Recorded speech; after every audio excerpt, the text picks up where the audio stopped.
Okay. Assalamualaikum warahmatullahi wabarakatuh. Good morning and welcome, everyone. I'm the moderator, Dr. Azran from Institut SELFUEL, Universiti Kebangsaan Malaysia, which is the organizer of today's webinar. Our institute, with the acronym SELFUEL, was established in 2007 and headed by the current director, Professor IR Dr. Siti Khartoum Kamarudin. SELFUEL is the first research institute in Malaysia focused on R&D work related to fuel cell and hydrogen energy. The institute began operation officially with the appointment of Professor Datuk IR Dr. Wan Ramli Wan Daud as the founding director. The founding of this institute reflects the strength of research and development in renewable energy at the university, especially in hydrogen energy and fuel cell. At present, there are 7 research groups under the institute investigating on various parts of the fuel cell and hydrogen technology, namely proton action membrane fuel cell, direct methanol fuel cell, solid oxide fuel cell, biofuel cell, solar hydrogen, fuel processing, plate and material manufacturing, fuel cell electrochemistry, as well as in the energy and policy management. Before we get started, I'd like to go over a few items with all participants to ensure that our event today will be smooth. The webinar will start with the introduction to our speaker, followed by his talk title, Hydrogen Society Promoted in Japan. After the talk, we will have a question and answer session. As the participant mic will be mute to minimize distraction during the webinar, please submit your question for the speaker by the text in the Zoom chat box at any time during the talk. Kindly also include your name, designation, and organization along with the posted question. The question will be collected and addressed in the Q&A session at the end of today's talk within the allocated time. Finally, there will be a photography session with the speaker and participant before we end the webinar. Now, may I introduce you to our speaker. Professor Dr. Junji Inukai is a professor of Clean Energy and Fuel Cell Nanomaterial Center in University of Yamanashi, Japan. His research interests are focused on fuel cell material and analyze, clean energy, instrument development, surface chemistry, and electrochemistry, and also environmental study. He has won awards in the field such as the Technological Award from the Surface Finishing Society of Japan for work on development and commercialization of oxygen monitoring system inside fuel cell using microprobe, and the Research Encouragement Award from Tolkien Foundation of Science and Technology Promotion for atom molecular analysis of structure and reactivity of solid-liquid interface. One of his papers was chosen as the editor choice of the American Chemical Society.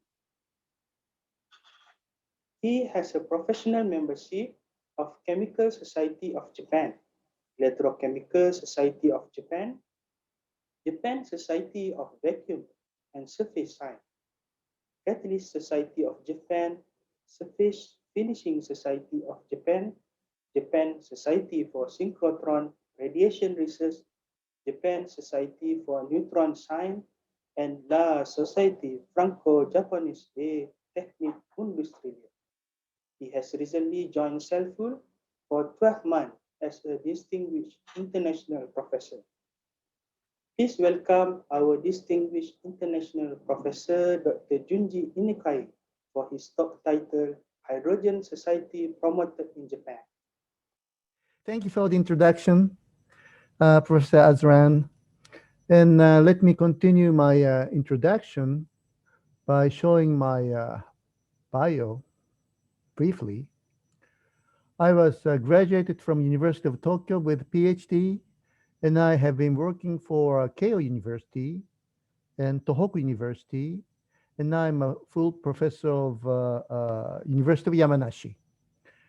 And in 2019, I was a visiting professor at the UTP, and now I'm a distinguished international professor of UKM. And my research on fuel cell is from the fundamental aspect to the application, and from the atomic scale to cell scale. And I will introduce University of Yamanashi to you, that I would call a center of fuel cell research in Japan. This is Tokyo, and University of Yamanashi is here. It's close to Tokyo. It's about 1.5 hours by train. It's very close. You can come easily from Tokyo. And it's a very small university with students of 4,700. And only four faculties exist: engineering, education, and medical studies, and agricultural science. So it's much smaller than UKM. It's one of the small universities in Japan, but the university is the most active university for fundamental fuel cell researches in Japan. You know, we have many small universities and they focused on something. University of Yamanashi has a lot of effort on the fuel cell. Also, they have a wine faculty. That's the only one factory in Yamanashi. We have the largest number of wineries in Yamanashi Prefecture. We have produced a lot of wine, and you can enjoy wine. And some get prize in international competitions. So it's a small university, but it's an important university. And the brief history of fuel cell research is in the University of Yamanashi from 1978. Japanese government has been continuously investing in University of Yamanashi to promote education and research on fuel cell in Japan. And University of Yamanashi is one of the largest R&D bases in Japan on fuel cell materials, including companies. And the first facility of fuel cell in Japan in university was published in University of Yamanashi in 1978, and it was succeeded by Clean Energy Research Center, established in 2001, and Fuel Cell Nanomaterials Center was added in 2008. And I'm a professor of both center, Clean Energy Research Center and Fuel Cell Nanomaterials Center. And we have been getting supports from the government. These are the biggest ones, but we have, of course, funds every year. We have a new 5-year NEEDLE project started in 2020, and that's for wider use of fuel cell vehicles after 2030. This is the current level. We have residential fuel cell and fuel cell vehicles, but we need to go on to taxis and buses and trucks and ships and trains. So this is a level after 2025 with this project, and we keep going on to the next level. This is a small university, but one student and professor got Nobel Prize in medicine. So it's a small university, but the quality is high, and the research is actively going, and students are learning. We are producing many researchers in the field of academic area as well as industrial area. And when you have time, you can come to University of Yamanashi. I welcome all of you. Now, I start my talk in these topics, which is change in energy policy in Japan. It started 10 years ago after the great earthquake. I thank people in Malaysia helping Japanese people. You send us doctors and nurses and of course money, and I really appreciate it. And this is a tsunami on March 11th, 2011. This is not realistic, but this is real. And the city is damaged. They're flown, and cars and houses and people. And this picture shows the nuclear power station after 9 years last year. And even now, people cannot come in. Only robots getting fuels out by remote control. So, well, people are doing fine, but not everything is finished. And this changed the energy policy of Japan. Now, this is the ratio of sources of energies in Japan from 1980 to 1918. There's a gap, and these data are from agency, the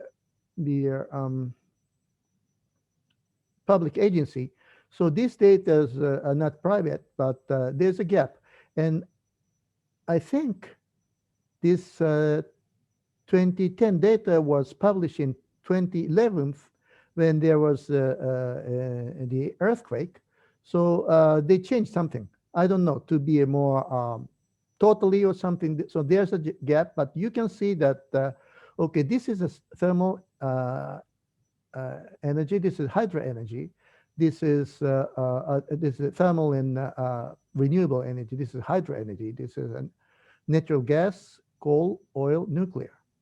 And in 2010, the percentage of nuclear energy was 25, which dropped to 9 in 2011, 2 to 1, and 2014, it was 0.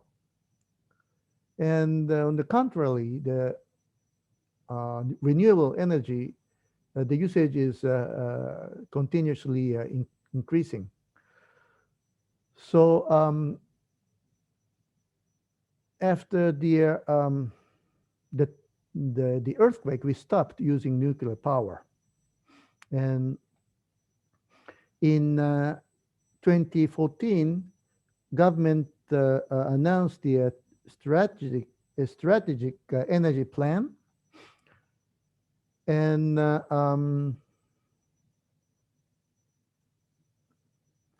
Japan has little domestic fossil fuel.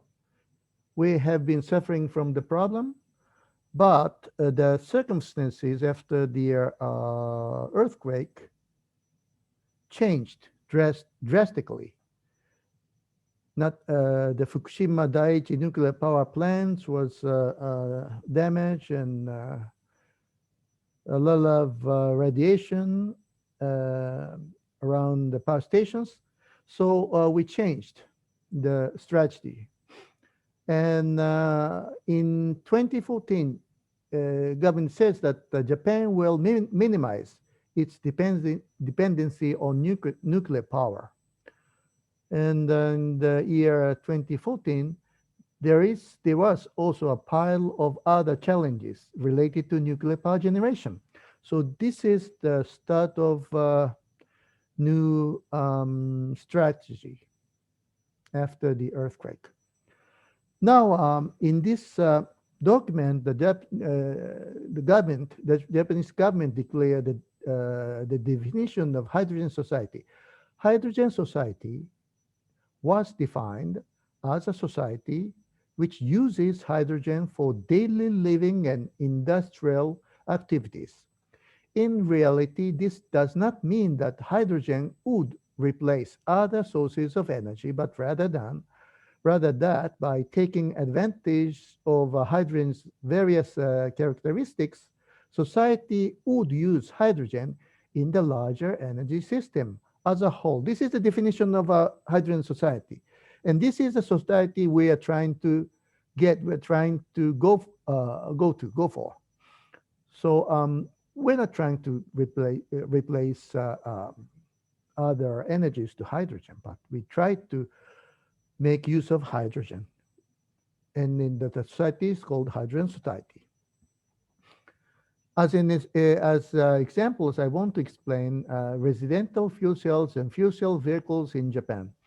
This is the residential fuel cell of Panasonic Enifarm. And 3 companies sell Enifarm in the year 2021, this year. This is fuel cell vehicles. Toyota Mirai, it was first sold in 2014 after the earthquake. So, of course, these products have been trying to be commercialized before the earthquake, but these products push the society to hydrogen society. And Toyota Mirai shown here, and 2 companies sell FCV in 2021, and other companies are trying to sell fuel cell vehicles. I explain what is residential fuel cells. This is a picture of the residential fuel cell. City gas and LP gases are converted to hydrogen by the system. In the system, and power is generated by fuel cell with using hydrogen from the gas, and then electricity is produced, and electricity is used for light and televisions and other things. And by the during the power generation, heat is generated and hot water is generated. And the hot water is not only used for the taking bath, but also it can heat the floor to make the rooms warm. Because I will show you later, but the temperature in Japan gets lower than zero degrees C in winter, so it's a very efficient system. These are the numbers of Enifarm sold in Japan. It started to be sold in 2009, and in the year 2011, it doubled because it can be used as an alternative energy to electricity. Which, if you have gas, you can change to electricity. And it jumped and it increased. The number is still increasing, but the annual sales are decreasing because government stopped supporting Enifarm by giving money to the customers. And so I am not pessimistic because the price is decreasing too. So I think it will increase again, the annual salary. Anyway, the Enifarm in 2020 have reached more than 380. Toyota Mirai was first sold in 2014, and the Honda Clarity FC in 2015. Fuel cell cars are not sold so many in Japan. We have sold 40,000 units by 2020. I think that's because of the number of hydrogen stations, which is only 137 in Japan. But in 2019, more cars are sold in North America and in other world, and except North America, of course, Europe comes, but Chinese making a lot of automobile, fuel cell buses and trucks, and that is a large amount, as you can see. So we sell small amount of cars in Japan, but automobiles are being sold in the world. This is the specification of Toyota and about the FC stack, fuel and tanks and motor and batteries and dimension and the carriage and what is important is FC stack. This is the power and 330 cells are used in a stack.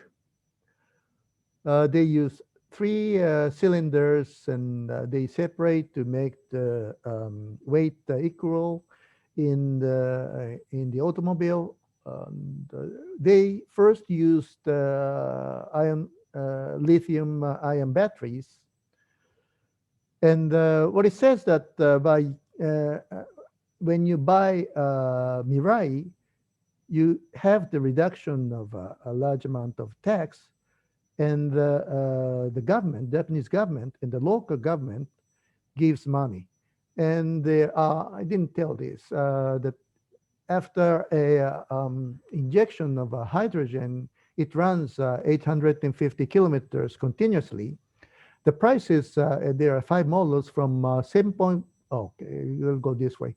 65.1K to 73.9K US dollars is expensive, but there's a reduction of tax and money from the governments. This is the case of Tokyo. 18.3 kilo US dollar is given. So you minus this value by this one. So you can buy a car with the amount less than 50K, which is still large, but it is a luxurious car. And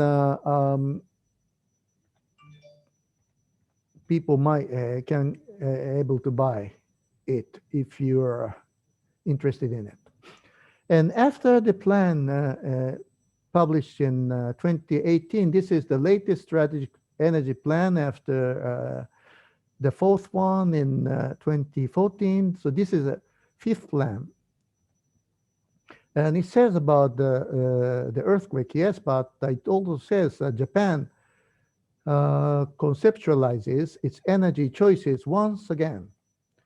And in response to the Paris Agreement, and the long-term energy supply and demand is all outlooked in this document. So there's a change too.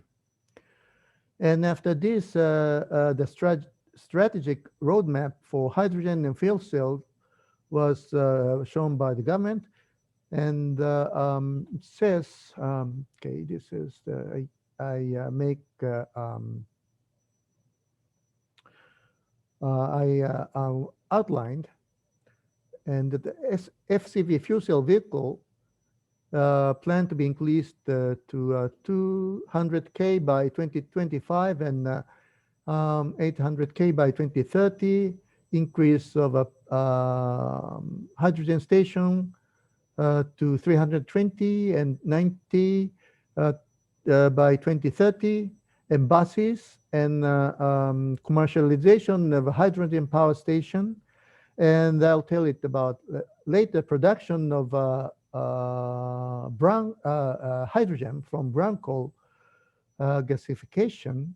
And it says about the electrolyzers too.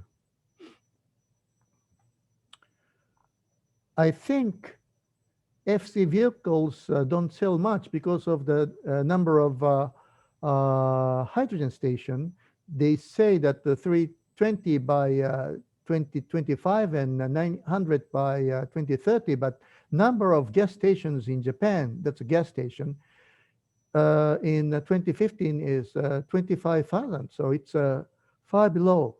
So unless we have more hydrogen station, the FC vehicle will not sell more.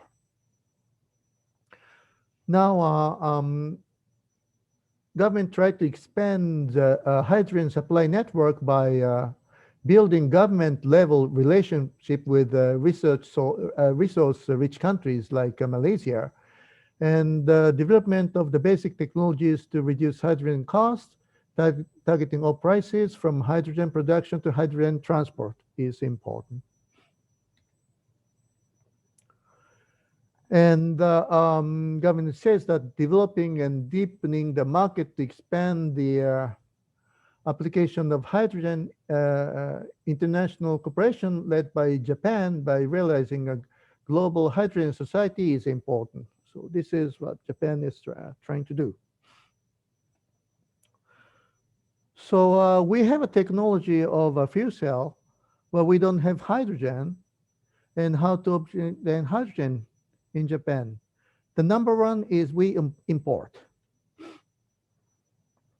This is the factory of hydrogen production in Australia. Australia, this is the joining project between Japan and Australia.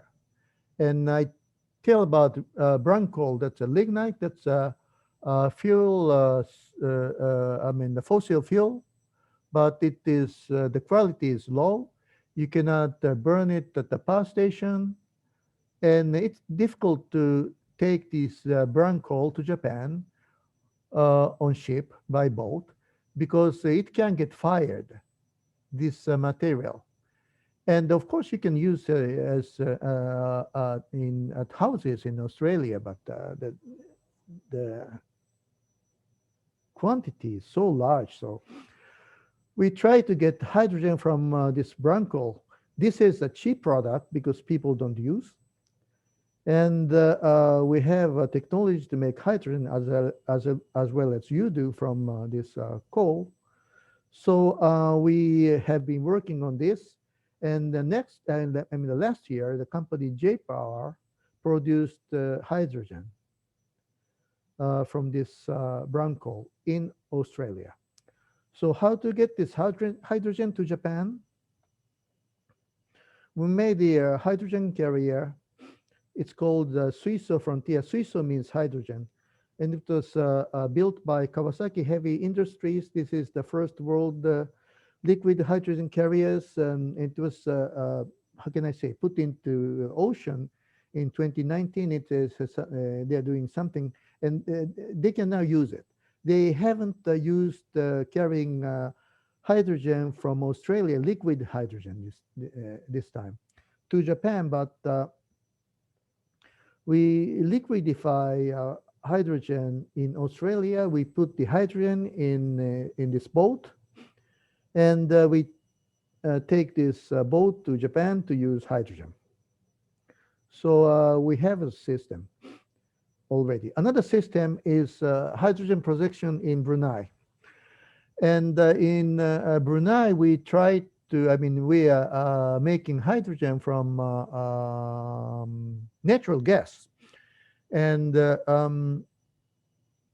this is a factory, but this is not also a factory for the production of hydrogen, but this is to for the hydrogenation from toluene to methyl cyclohydrogen, I mean hexane. And so from Australia, we try to get the liquid hydrogen, but from Brunei, we try to have this material MCH by using a tanker. So we don't have to build this new carrier. And we, this is a liquid. We get this material to Japan, a methyl cyclohexane was processed to have hydrogen out, and this methyl toluene, I mean a toluene, is carried back to Brunei. So this is a mediator, and with this compound, we take hydrogen from Brunei to Japan, and the material is taken back to Brunei. And it started in last year. Sorry, I cannot take these people out, including me. So, but I think this was last year. And hydrogen production in Malaysia. And JERA, the biggest energy electricity production company in Japan, will begin ammonia production free of carbon dioxide emissions through a partnership with the Malaysian state-owned enterprise, Petronas. the two have agreed to use renewable energy like hydropower to manufacture ammonia without releasing CO2. Further details on the production site as well as production capacity will be determined at the later date. So nothing is determined because this is the latest news that was shown on February the 8th. So Japan and Malaysia is going to work together. And I want you to understand again, oops, that we take different ways to get hydrogen. This is from lignite. And different way to take the hydrogen to Japan. This is by liquid hydrogen. This is from natural gas. And this is through organic mediators. And from Malaysia, we took ammonia. So we produce ammonia from with using hydrogen, and ammonia can be directly burnt in power station, or you can take hydrogen out from ammonia, as you see here. Ammonia is very good because when you decompose ammonia, you can get only a nitrogen and hydrogen. It is, the hydrogen is very clean. How to obtain hydrogen in Japan? We go local. I let you know the situation in my district, which is called Yamanashi Prefecture. My university is University of Yamanashi. And Yamanashi Prefecture has the three highest altitude mountains in Japan, and about 78% of the prefecture is forested. And average high temperature is 3 to 2.5 degrees C in summer, and minus 2.4 degrees C. And we have water, and which can be used for the hydropower, power, because we have high mountains. Also, we have the most sunlight in this prefecture. How can I say? We have how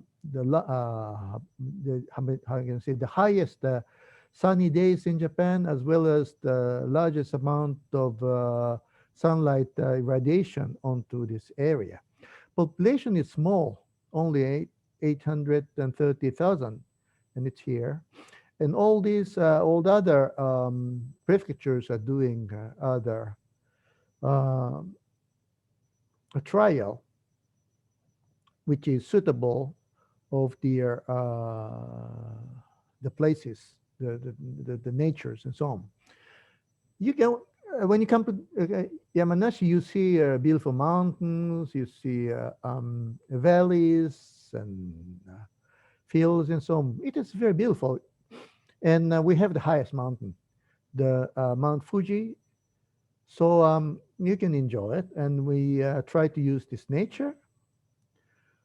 First, we have 24 electric power plants and 4 solar plants, and they are increasing. We try to have smaller ones now, smaller hydroelectric power plants and smaller solar power plants.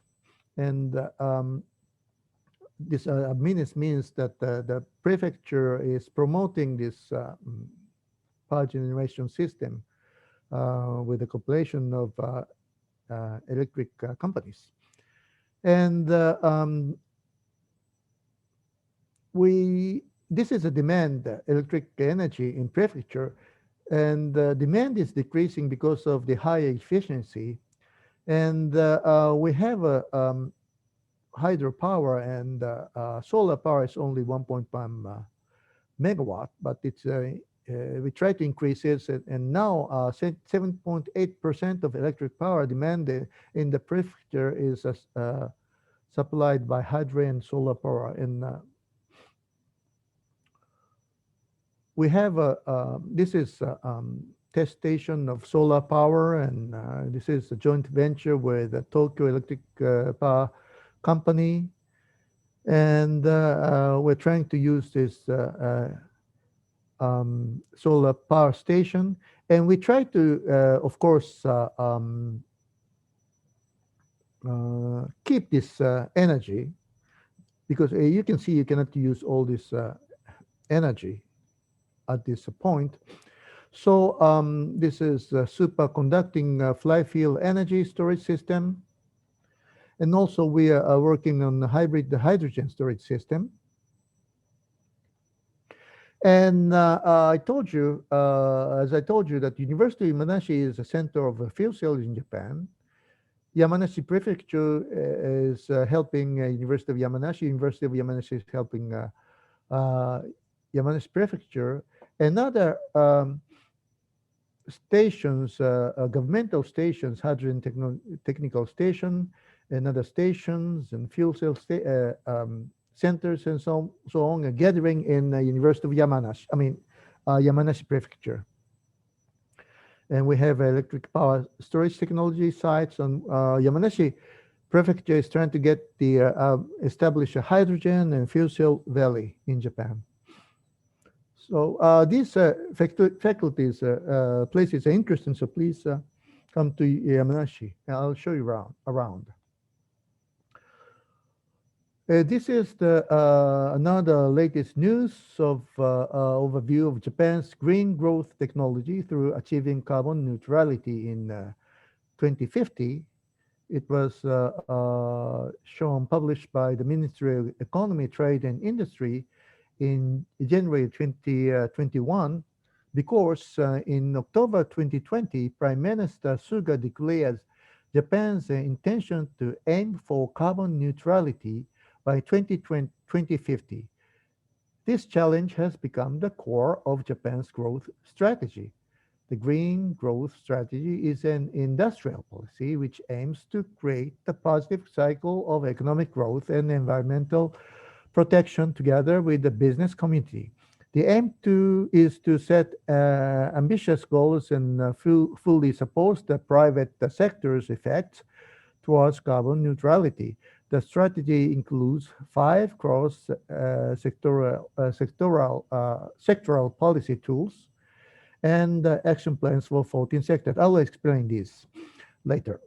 So this is a sudden declaration, actually, but the prime minister, this is a new prime minister, and when he became prime minister, he declared this carbon neutrality. Of course, he said, but this was planned for a long time. Now, the energy outlook of carbon neutrality in 2050. We know that electricity demand will increase by 30 to 50%, and we will maximize the introduction of renewable energies, and 50 to 60 renewable energy will be used in the year 2050, whereas the percentage now is like 9%. And this is interesting because further innovation needs in thermal power plants with CCUC and hydrogen, and 10% in hydrogen and ammonia power generation, and 30-40% for nuclear and thermal energy power plant. And government declared the usage of nuclear power. It has been increasing from zero, but government calculated that without nuclear power, the carbon neutrality cannot be achieved. That's I think, their decision. This is the scheme of how to reduce the CO2. The value is CO2 emission. This is not the energy consumption. So this is the status of now, the present status in 1980. Electricity, by electricity we use, we emit 0.45 billion tons of CO2. By non-electricity, we emit 0.2 billion tons of by transport, 0.3 by industry, and then 0.11 by customer. We try to use it, reduce them, the CO2 emission, and by 2050, we produce electric source without producing, emitting CO2. For non-electricity power use, we use hydrogen, methane, synthesized fuel, biomass, and so on. And other non-electricity power should be replaced by electricity. And here it says that nuclear and thermal plus CCUC is carbon dioxide capture, utilization, and storage. We produce 30 to 40% of electricity. So I show you this graph again, and the nuclear power was increasing to 30%. Here it changed, so it is 25% in 2010, and people were trying to increase this amount to 35 to 40%. But because of the disaster, it went down to 9%, 2%, 1%, 0%, but it's increasing 1%, 2%, 3%, and 6%. And I sort of understand this situation because we have been using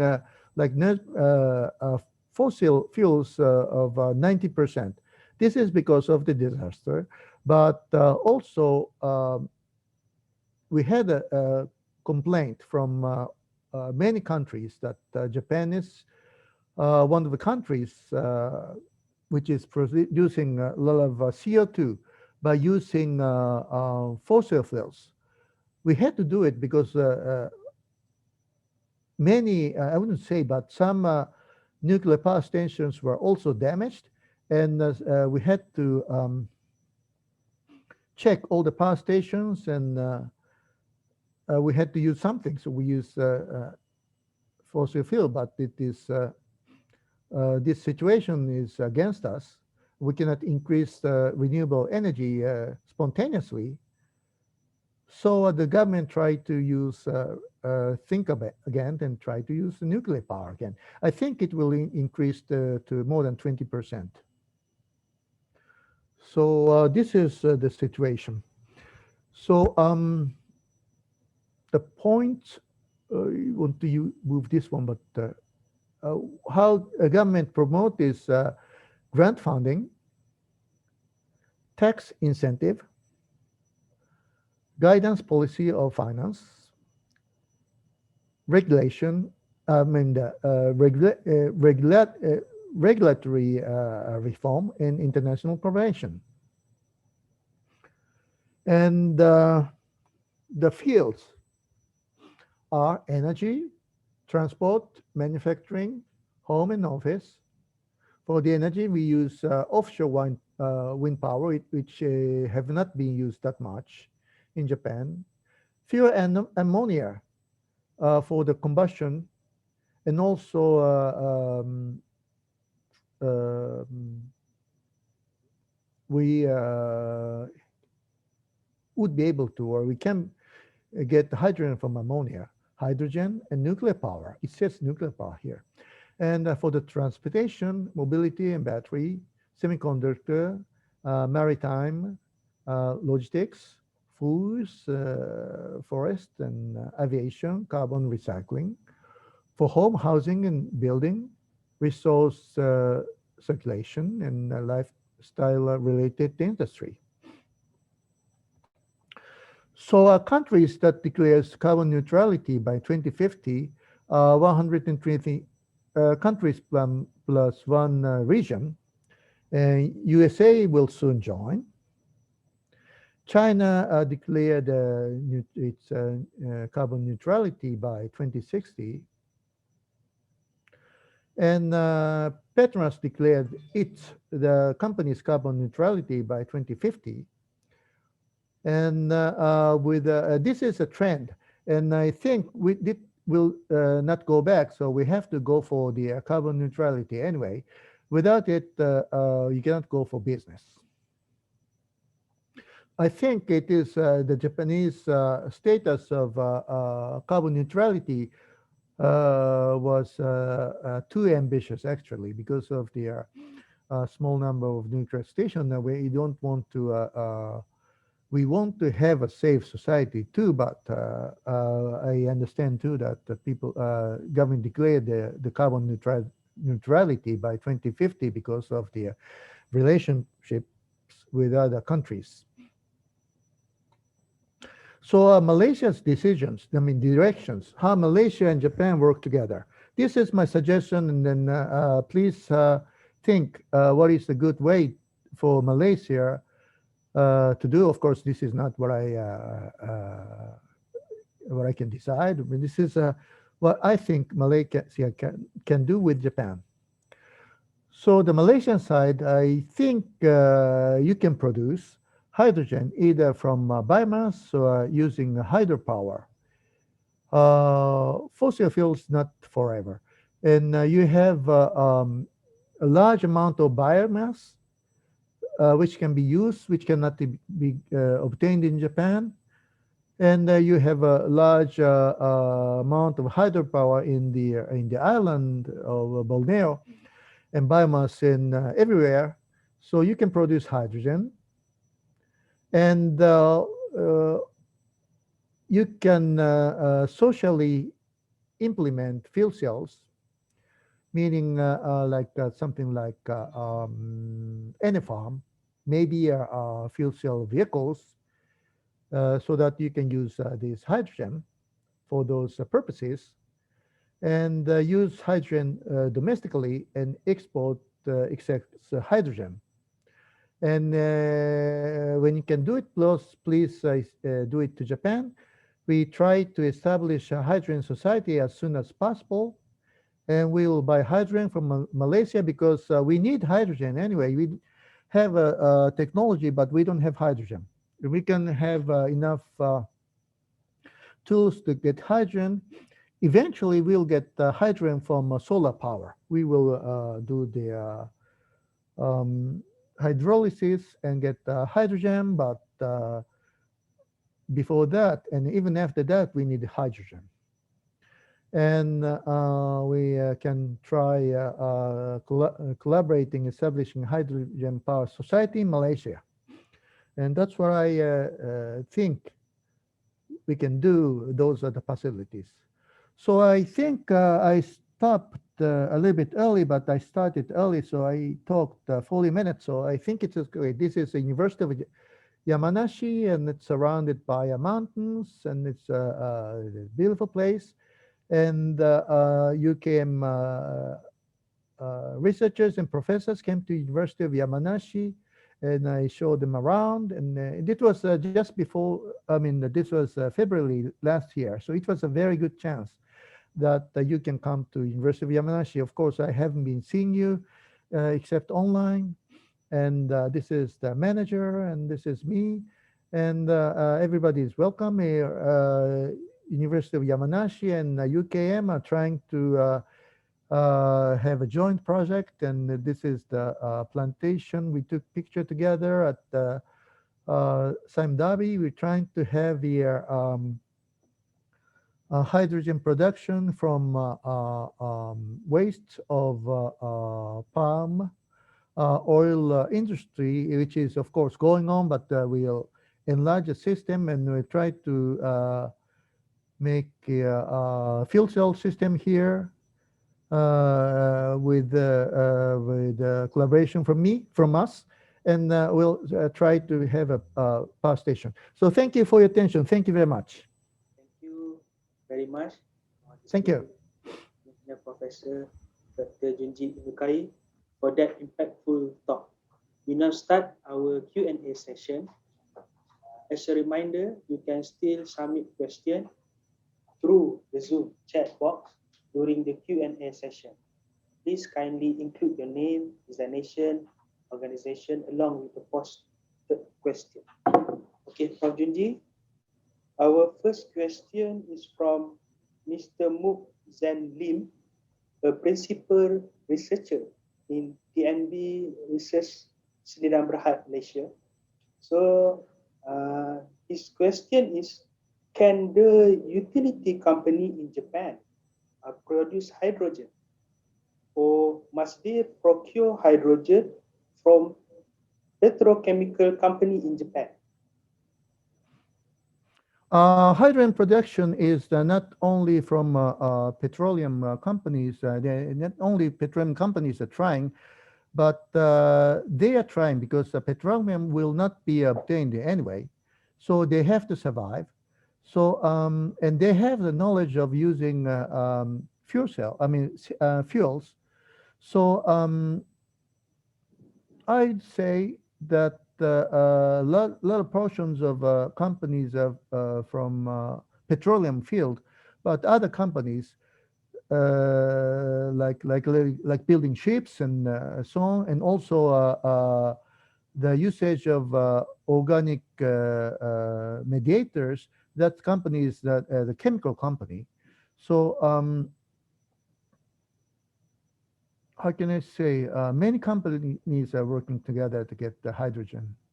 And also, of course, as a byproduct, hydrogen can be obtained, like when you make refine iron, they produce a lot of hydrogen, and then they are trying to get hydrogen. And it is many effects are going because the government supporting our efforts for obtaining hydrogen, but that's not enough. At least that's not enough for like 30 years. So we are also trying to import hydrogen, and importing hydrogen would be more than producing hydrogen inside of Japan. Okay, Prof. We move for our second question. Is from Professor Dr. Siti Kartum Kamarudin from Institut SELFUEL, UKM. So the question is, Prof. Junji, very interesting talk. I would Thank you. like to know how liquid fuel cell are progressing in Japan. How what is progressing? Liquid fuel cell. Fuel cell equipments. Liquid fuel cell. Liquid fuel cell. Liquid fuel cells have been an issue, but people is not working too much about it. Liquid fuel cell has a lower energy efficiency, and uh, electric companies like Toshiba, Hitachi, and so on, and Fujitsu has been trying to make a fuel cell computer, computer run by fuel cell, and they have their equipment. Even though what happened to the portable PC is that the battery got better, and the how can I say their how to make use of the electricity improved, so that the automobile, electric companies are not interested in uh, computer run by liquid fuel cells. And I think liquid fuel cells are, of course, being studied, but that's for a portable something. And that would not be mainstream in Japan. We will not thinking of running fuel cell vehicles, or we are not thinking of running fuel cell any farm. We will use hydrogen, and we concentrate on using hydrogen. That's the Japanese policy. So using liquid fuel is a small portion of the hydrogen, fuel cell in Japan. That's my answer. Okay, Prof. We move to the next question. So the question comes from Dr. Nabila from Institute Selfie also. So the question is, how is the acceptance of the public people in Japan, the government effort to expand the use of hydrogen energy? Mhm.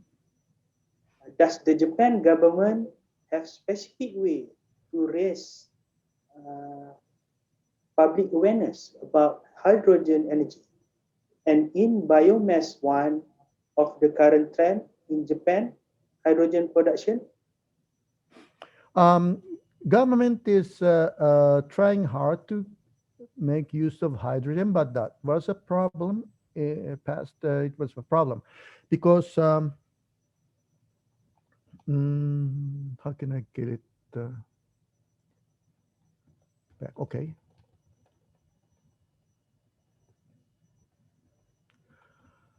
Hydrogen was once considered as a problem because, okay, this was damage, right? And this damage was not from tsunami, but there was a hydrogen explosion because a nuclear station produces heat, and heat converts water to hydrogen, and the hydrogen explosion happened during the disaster, and the people were afraid of using hydrogen. Good thing was that we have been using farm from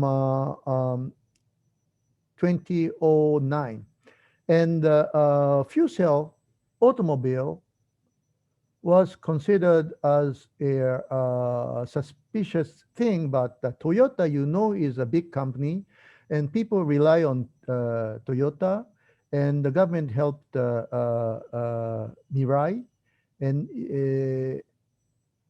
I think now the people's conception towards hydrogen has changed, and the government has been promoting using hydrogen, so people are less suspicious of using hydrogen um, usage of hydrogen. And also, what happens was the neutral hydrogen, I mean CO2 neutralization trends all over the world, and people know it, and people understand that hydrogen is not a bad thing, and we have one of the best technologies of using hydrogen in the world. So I think people are accepting using hydrogen. There was a concept too that hydrogen is not efficient. You can use um, petroleum. You can burn biomass. That's more efficient, and changing biomass to hydrogen to energy. So, but it's changing because we know that we have to go to that direction. And biomass is considered as a very clean energy, and we are importing the biomass from Malaysia too, especially from the waste of the from the process of palm oil, and we're using that biomass for the power generation too. So biomass is accepted as a clean energy too, and it's people trying to make use of biomass too. But unfortunately, we don't have biomass either in Japan. So please help us. Okay, Prof. Okay, for the next question is from Professor Dato Abu Bakar Jaafar from UTM OTEC. So the question is, may we know whether or not in Japan the Hydrogen Society has introduced differential pricing for different type of grade of hydrogen: gray, blue, green, turquoise, and black, or etc. I don't have that kind of knowledge. And hydrogen is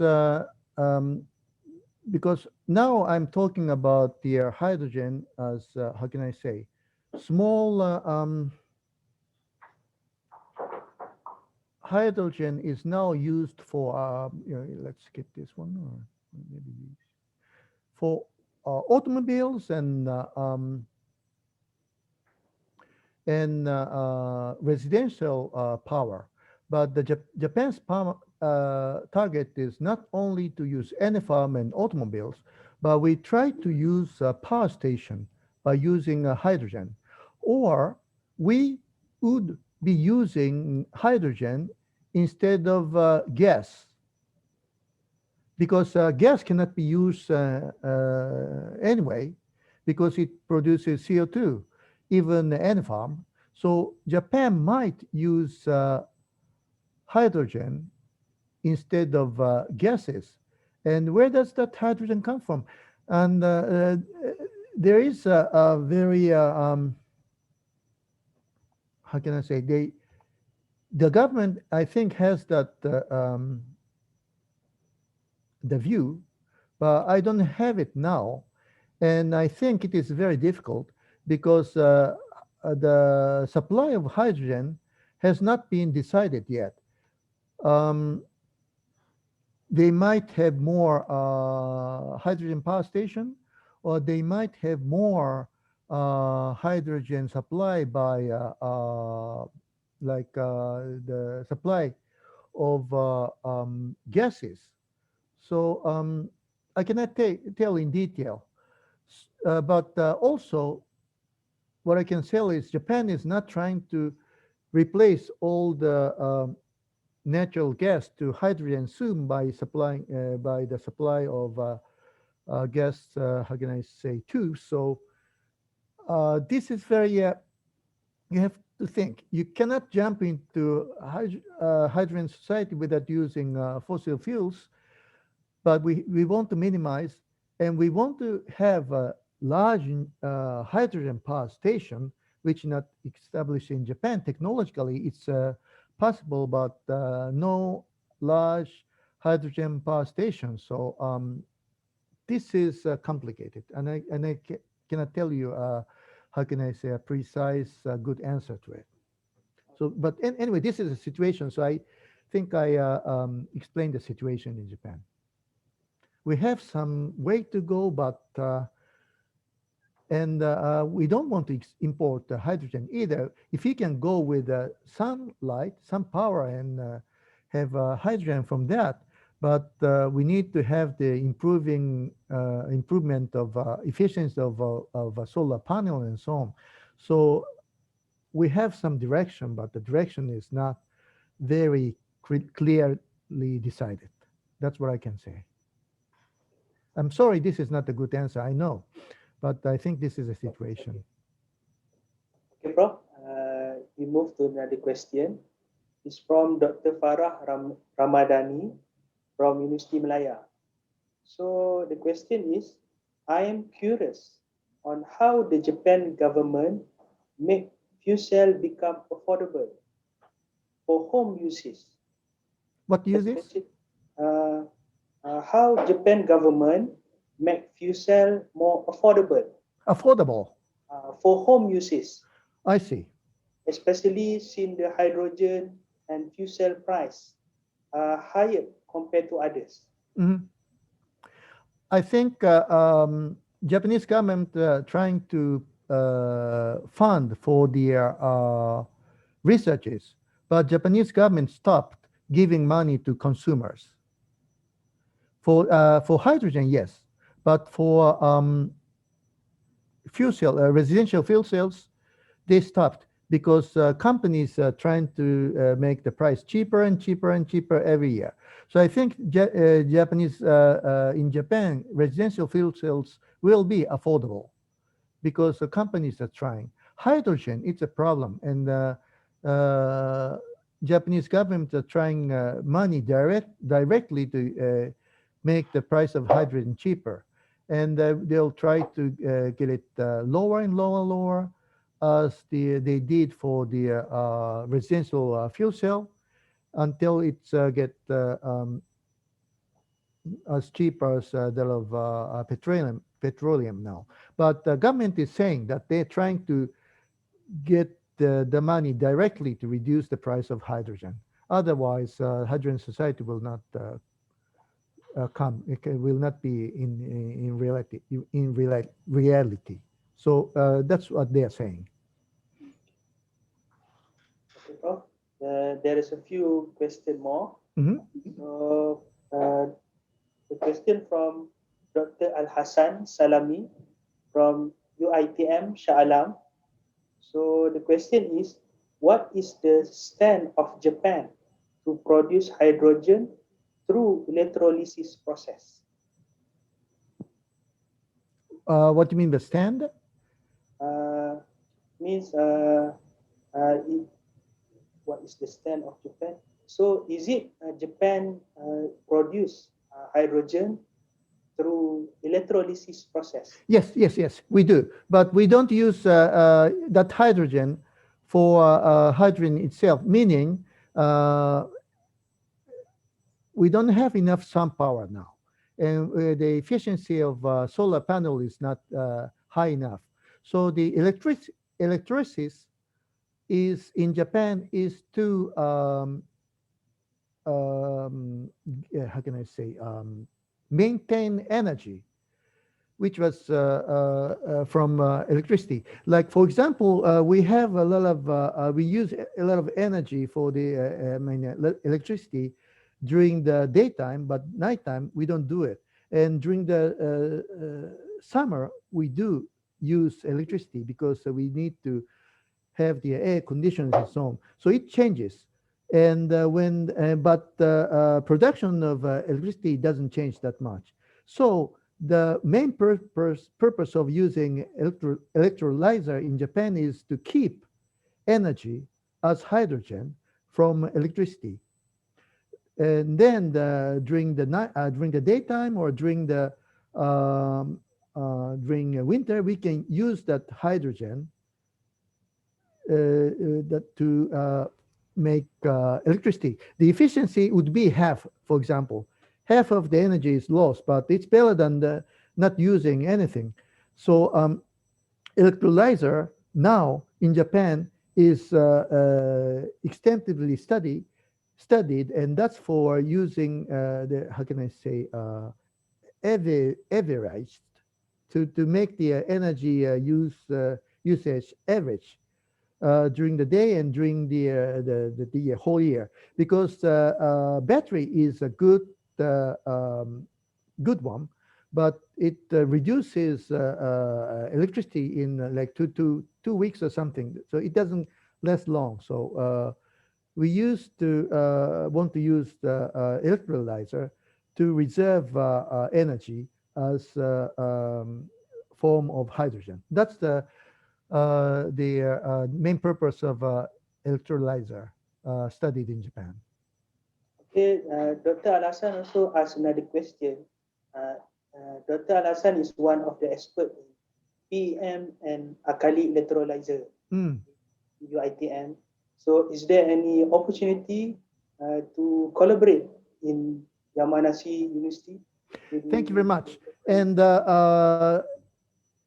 we are working on alkaline electrolyzers too.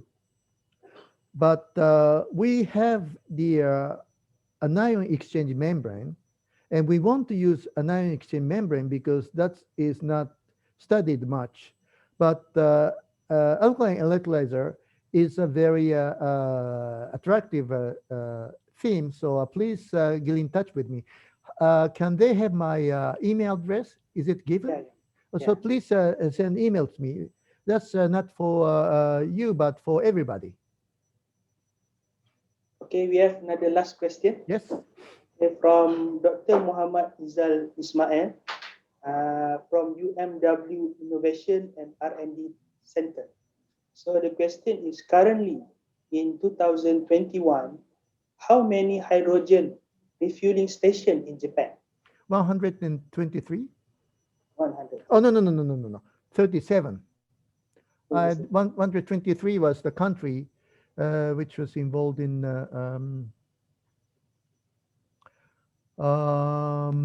I pointed out here 137.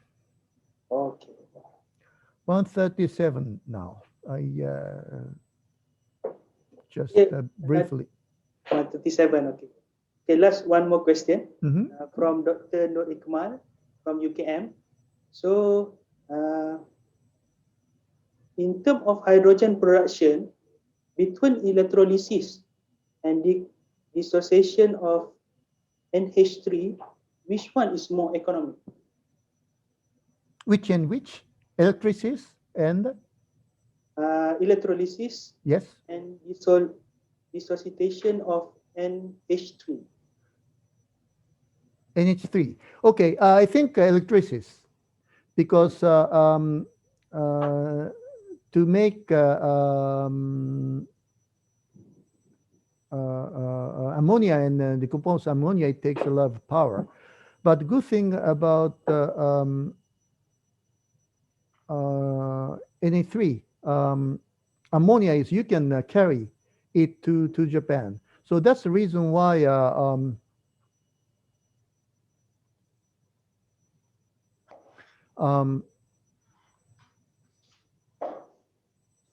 Petronas is trying to send ammonia to Japan. It's I think it takes more money as a whole, but ammonia can be burnt directly this moment.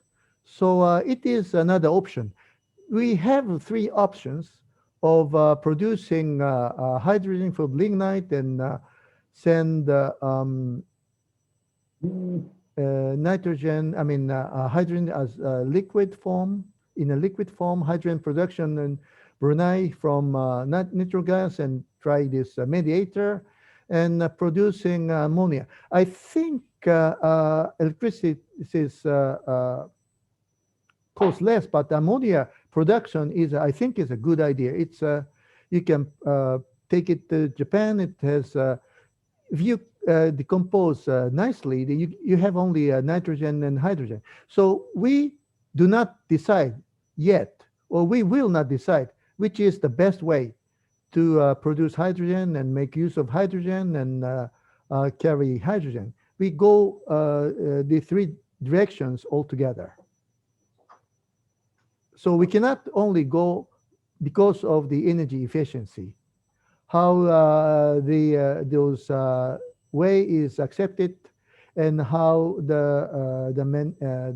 factory, how large the factory cost, and so on. So I think this Petronas way is a very good way too. Okay, thank you, Prof. Junji. Due to time constraint, so we have to end our Mhm. Q&A session. So we would like to say thank you to Prof. Junji for the interesting presentation. Thank you very much for the attention. And also to all of the audience, your active participant. Hopefully, we can take advantage of hydrogen to be used in our daily life and also in industrial sector for better energy system. Mhm. I really want to work together with Malaysian researchers. Okay, thank you so much, Prof. Junji, for sharing your time, knowledge, and experience with us. Thank you so much.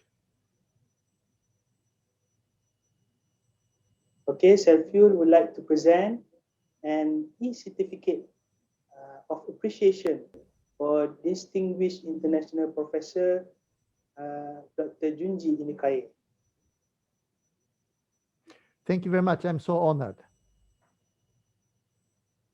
Okay, we have come to the end of our event. Before we wrap up this webinar, I would like to ask everyone to switch on their video for our photo session.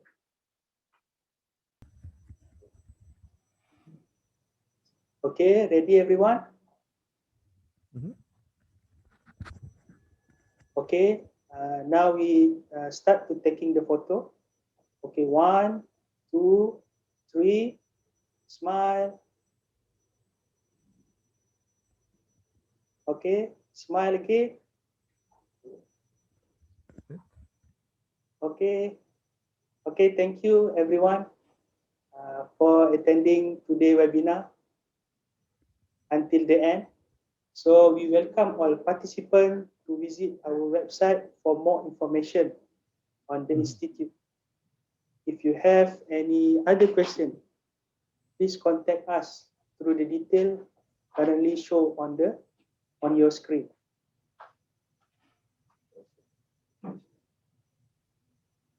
On behalf of everyone from Institut SELFUEL, Universiti Kebangsaan Malaysia, and our distinguished international speaker, thank you for joining us today and have a great day. Thank you very much. Assalamualaikum Thank you very much. warahmatullahi wabarakatuh.